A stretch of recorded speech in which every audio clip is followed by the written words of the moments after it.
I didn't expect anything from my grandfather's will. That's not humility. That's history. By the time people reach billionaire status, they usually stop seeing grandchildren as people. We become background noise at holidays, polite smiles, a nod across a long table. My grandfather was no different, except he noticed things, quietly, without praise. When the lawyer read the will, my father sat straighter with every paragraph. Properties, accounts, art, holdings that made the room feel smaller. When my name came up, the lawyer paused. A single property, he said, and sued a thin folder toward me. My father laughed before the sentence finished. A garage? The lawyer added. The laugh turned into something sharper. That's fitting, my dad said. He didn't look at me. He didn't need to. You're nothing. At least he was honest. No one corrected him. I didn't argue. I signed. I left. The garage sat at the edge of an old industrial block my grandfather had owned decades ago and never redeveloped. Corrugated metal, rusted hinges, a door that sagged like it was tired of holding itself together. The kind of place developers drove past without slowing down. I told myself I'd just look inside and leave. But when evening came, I stayed. I didn't want to go back to my apartment. I didn't want to hear my father's voice replaying in my head, confident and final. I decided to spend the night, not to prove anything, just to sit with the fact that this was all I had been given. The lock opened easier than I expected. Inside, the air smelled like oil and cold concrete. One bare bulb hung from the ceiling, already switched on. That surprised me. Power costs money. Someone had kept it active. The space wasn't empty. Not full either, but intentional. Workbenches along the wall. Tools arranged not neatly but consistently. The same wrench always returned to the same hook.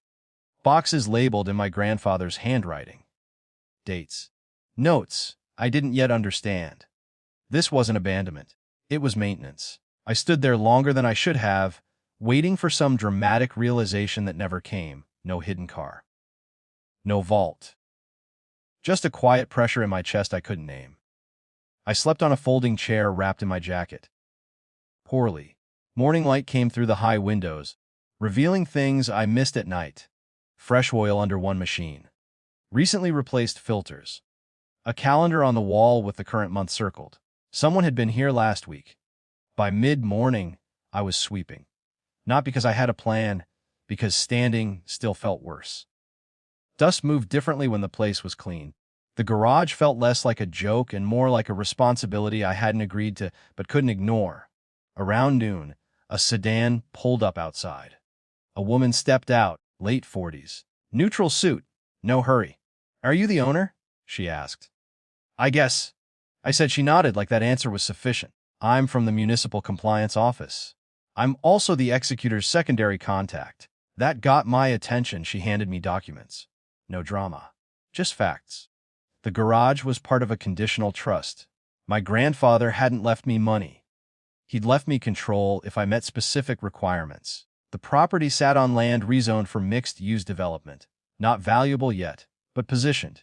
Any sale, lease, or redevelopment required the trustee's approval for 3 years. Unless the current holder operated the garage as an active business, in compliance, for 12 consecutive months. Then full control transferred. No inheritance tax loophole, no sentimental clause, just work. You're free to walk away, she said. If you do, the property reverts to the family holding company. My father's company. I looked around the garage again. The tools. The calendar.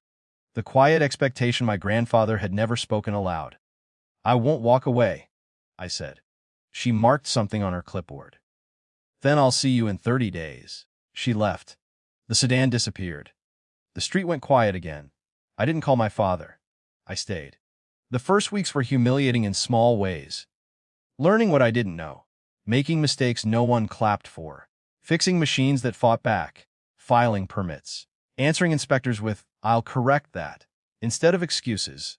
My grandfather never showed me how to do any of this. He just made sure everything I needed was there. My father showed up unannounced 2 months in. He stood in the doorway like he was visiting a museum exhibit he didn't respect. "So this is the plan?" he said. "Playing mechanic." I wiped my hands. I didn't defend myself. I didn't explain. He waited for more. When none came, he scoffed. You know you can't this. You don't have the leverage. I looked past him, at the street, at the sign I'd finally mounted with the garage's name, my grandfather's name, unchanged. I'm not trying to keep it forever, I said. Just long enough. That confused him. Confusion irritated him. He left. The authority intervention came quietly, exactly when the paperwork said it would. A city notice. A development inquiry. Interest from a logistics firm that wanted short-term leases in under-used zones. The trust transferred control on schedule.